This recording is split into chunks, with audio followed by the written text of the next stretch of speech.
Hello students, welcome to my channel. तो आज हम दिसंबर 25 के नेट का एक क्वेश्चन पीडी का डिस्कस करने वाले हैं।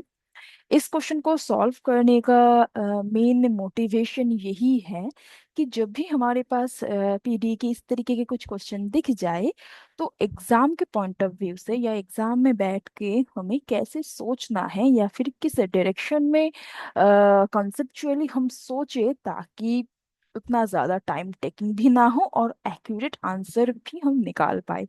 राइट, क्योंकि ऐसा पॉसिबल नहीं होता हमेशा कि पूरा सॉल्यूशन निकालने के बाद फिर हम एनालिसिस करें, उतना ज़्यादा टाइम नहीं मिल पाता एग्जाम में। तो मोटिवेशन यही है कि देखते हैं कैसे हमारी थिंकिंग प्रोसेस को हम डेवलप कर सकते हैं। okay? तो पहले क्वेश्चन को समझते हैं कि क्या दे के रखा है। यहाँ पे एक नॉर्मल पीडी पूछा है, इनिशियल बाउंड्री वैल्यू प्रॉब्लम। देखने से ऐसा लग रहा है कि ये मेरे पास एक वेव इक्वेशन टाइप का नेचर दे के रखा है, पर स्टैंडर्ड वेव इक्वेशन नहीं है, कुछ वैल्यू ऐड है। अब फिजिकल मीनिंग अगर हम इसकी सोचे तो इसे हम बोलते हैं डंपिंग टर्म। अब डंपिंग टर्म क्या करता है, ये रेजिस्टेंस या फ्रिक्शन ऐसा हम कुछ सोच सकते हैं। वेव का जितना ज्यादा टाइम आगे बढ़ता रहेगा और उतना एनर्जी धीरे धीरे इस रेजिस्टेंस की वजह से घटती रहती है।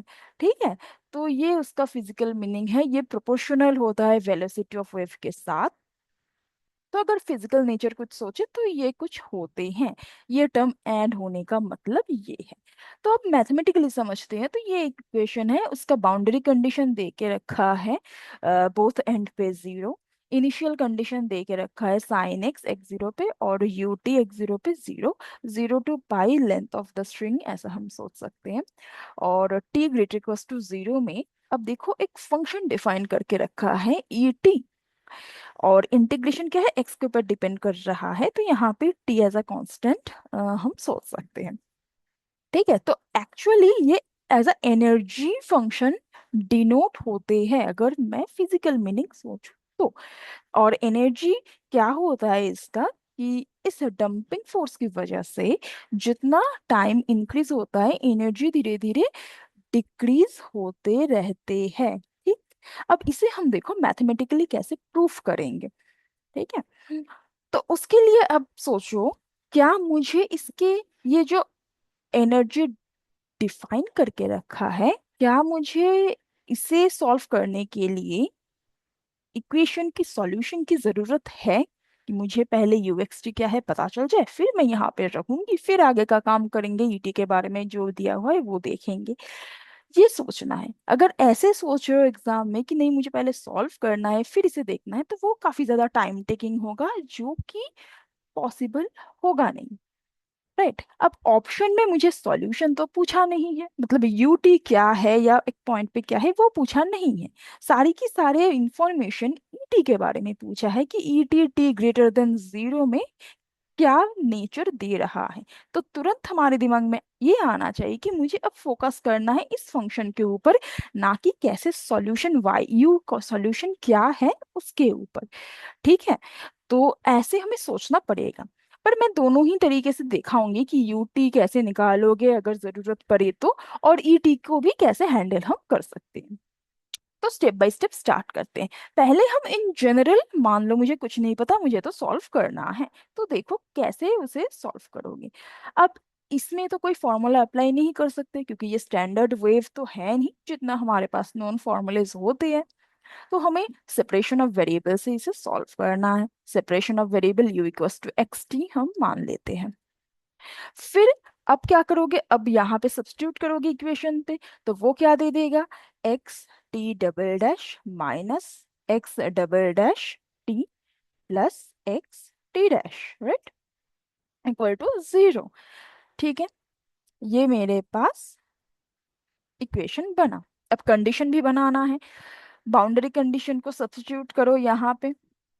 यू एक्स टी पे बाउंड्री कंडीशन रखोगे तो u zero comma t equal to zero है, इसका मतलब x zero t t equals to zero. ये क्या इम्प्लाई कर रहा है, ये इम्प्लाई कर रहा है कि x zero equals to zero.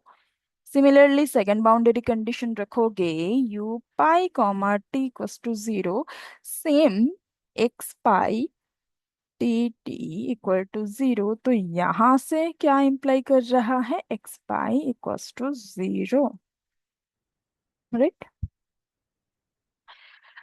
Initial condition रखते हैं। इनिशियल कंडीशन देखो क्या है, u x comma zero equals to sine x. अब यहाँ पे जब रखोगे तो ये दे देगा एक्स एक्स टी जीरो। तो यहाँ से मैं ये कह ही सकती हूँ कि मेरे पास t zero equal to one बन गया। और एज्यूम्ड सॉल्यूशन, क्योंकि ये हमारे एज्यूम्ड सॉल्यूशन है एक्स टी, तो मैं यहाँ से ये बाय ऑब्जर्वेशन ये कह सकती हूँ कि मैंने एज्यूम कर लिया, चलो एक्स टी मेरे साइन एक्स है। बाद में सेपरेट करके सॉल्व करके साइन एक्स ही मिलेगा, पर वो और भी ज्यादा टाइम टेकिंग होगा, ये थोड़ा टाइम बचेगा। अब कैसे एज्यूम तुम्हारा सही है या नहीं वो तो बाद की बात है, पर एज्यूम तुम कर सकते हो, क्योंकि ये जो भी एक्स टी तुमने एज्यूम किया बाय कंपैरिजन यहाँ से, वो इन दोनों बाउंड्री कंडीशन को सेटिस्फाई कर रहा है, तो मैं एक्स टी को साइन एक्स एज्यूम कर सकती हूँ, राइट। अब आते हैं सेकेंड इनिशियल कंडीशन क्या है, you t x comma zero रखोगे तो यू टी क्या है, यहां से क्या मिल जाएगा, एक्स टी डैश जीरो। तो ये देके रखा है जीरो, तो फिर से कंपेयर करके t dash zero equals to zero, दूसरा इनिशियल कंडीशन तुम्हें मिल गया। अब एक्स तो साइन एक्स हमने एज्यूम कर लिया, अब टी हमारे पास पता करना है, फिर दोनों को मल्टीप्लाई करोगे तो फाइनल सॉल्यूशन मिलेगा। तो टी के लिए मेरे पास दो कंडीशन, इनिशियल कंडीशन दिया हुआ है, मतलब हमने निकाल लिया है। अब आएगा कहाँ से टी का वैल्यू, यहाँ से। यहाँ पे जब तुम x का वैल्यू रखोगे साइन x, तो ये सारे x वाला टर्म ओमिट होके जो फाइनल ओडी बनेगा वो बनेगा t double dash plus t equals to zero. यहाँ से जो ऑक्सिलियरी रूट्स बनेंगे m इक्वल्स टू, वो बनेगा -1/2 plus minus i root 3/2, right. यहाँ तक तो सभी कर सकते हैं।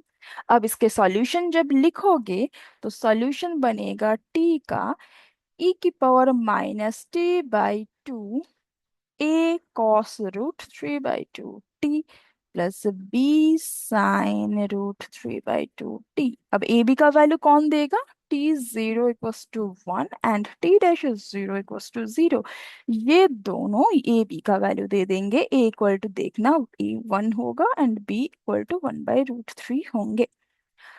तो फाइनली u इक्वल्स टू दोनों के multiplication sine x e⁻t/2 cos root 3/2 t plus 1/√3 sine root 3/2 t हो जाएगा ये फाइनल सॉल्यूशन। अब चाहो तो इस सॉल्यूशन को लेके आगे का काम कर सकते हो। तो देख रहे हो कि ये ठीक है, बिल्कुल सही है, पर एग्जाम में बैठ के इस अप्रोच फ्रूटफुल होगा नहीं, ठीक। तो अब हमें क्या करना है, अब हमें ई टी के ऊपर फोकस करना है कि ई टी जो डिफाइन करके रखा है for t greater equals to zero में, वो पहले तो इंटीग्रेशन किसके ऊपर डिपेंड कर रहा है, एक्स के ऊपर, तो टी मेरा कांस्टेंट है। तो मैं स्टार्टिंग पॉइंट मतलब इनिशियल एनर्जी, अगर मैं इसे एनर्जी ही नाम दे दूं, तो इनिशियल एनर्जी क्या है अगर मैं वो देख लूं, तो कुछ ना कुछ फायदा होगा। इनिशियल एनर्जी मैं t equals to zero substitute कर सकती हूँ, क्योंकि ये तो x के ऊपर डिपेंड कर रहा है, तो मैं डायरेक्ट यहाँ पे 0 to π u t x comma zero whole square plus u x x comma zero whole square ऐसा देख सकती हूँ वैल्यू। यू टी तो चलो एक्स जीरो पे जीरो गिवन है इनिशियल कंडीशन, इसका वैल्यू मुझे निकालना है u x x comma zero.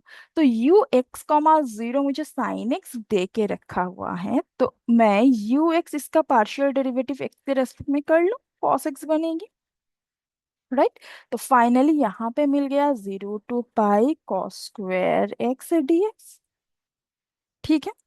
तो इसे जब इंटीग्रेट करोगे तो ये π/2 दे देगा, राइट। तो मुझे इनिशियल जो टर्म है ई जीरो ऑलरेडी उसने for t greater equal to zero के लिए पूछा है, तो टी इक्वल्स टू जीरो में ई का वैल्यू है जीरो। अब अगर मैं ये देख लूं कि आगे ई टी का नेचर क्या है, इंक्रीजिंग है या डिक्रीजिंग है, तो for t greater than zero में बिहेवियर मुझे पता चल जाएगा। इनिशियल पाई बाई टू, फिर आगे का वैल्यू बढ़ेगा या घटेगा वो पता चल जाएगा। तो अब उसके लिए मुझे कैसे चेक करना होगा, increasing decreasing, e dash t क्या है वो देखना पड़ेगा। ई डैश टी कैसे डेरिवेटिव करोगे, by Leibniz rule under integral sign, वो वाला फॉर्मूला तुम्हें अप्लाई करना है, तो ई डैश टी मिलेगा। तो ई डैश टी के लिए अब देखो हमें इंटीग्रेशन रूल क्या कहता है, रूल ये कहता है कि अब हमें इसे इंटीग्रेट करना है, दोनों फिक्स्ड पॉइंट है ना, तो second and third term zero होगा और सिर्फ फर्स्ट टर्म ही रहेगा, और फर्स्ट टर्म में हमें पार्शियल डेरिवेटिव करना होगा विथ रेस्पेक्ट टू टी। ठीक है, तो यहाँ पे मुझे 0 to पाई, इसका partial derivative with respect to t करोगे तो मिलेगा 2 u t u t t। ठीक है, प्लस फिर इसका करोगे तो 2 u x राइट। अब फर्स्ट वाला टर्म एज इट इज रहने दो, ये जो सेकंड वाला टर्म है इसे बाई पार्ट्स से ओपन करते हैं।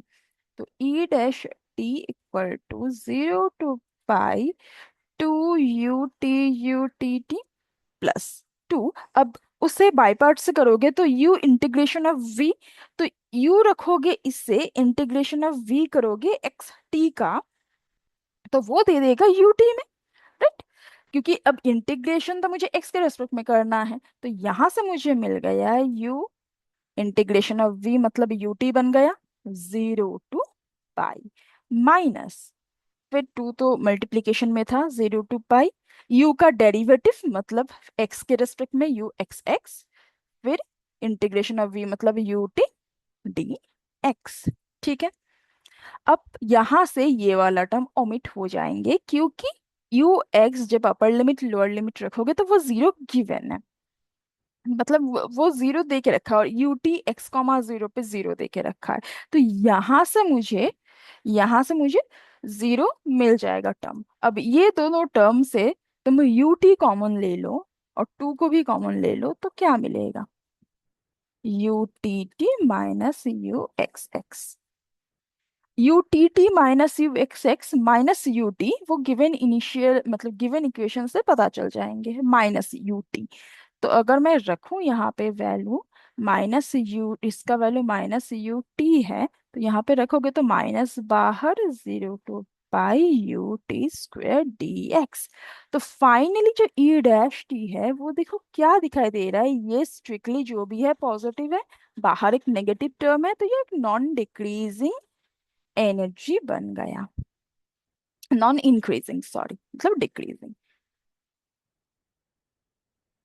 Non increasing. इसका मतलब स्टार्टिंग में तुम्हारे पास E0 पाई बाई 2 था, जितना t greater than t time increase होता रहेगा उतना ये क्या होता रहेगा, घटता रहेगा। मतलब E t less than equal to E0 for t greater equal to zero के लिए, और E0 का वैल्यू तो पाई बाई 2 गिवन है। So this implies E t less than pi by 2 for all t greater than zero. तो ये होता है एक्चुअल में फॉर्मूला। अब यहां से उसने वही पूछा है ऑप्शन में, पाई बाई 2 से लेस। देखो दो टर्म है, एक तो मेरे सेकंड वाला पाई से लेस और एक फोर्थ वाला, बस सेकंड एंड फोर्थ इसके आंसर बन जाएंगे। तो हमें ऐसे हैंडल करना था ई टी को देख के। ओके, और कोई अगर यहाँ पे डाउट है कुछ भी है तो जरूर कमेंट करके बता देना। Okay, so thank you so much.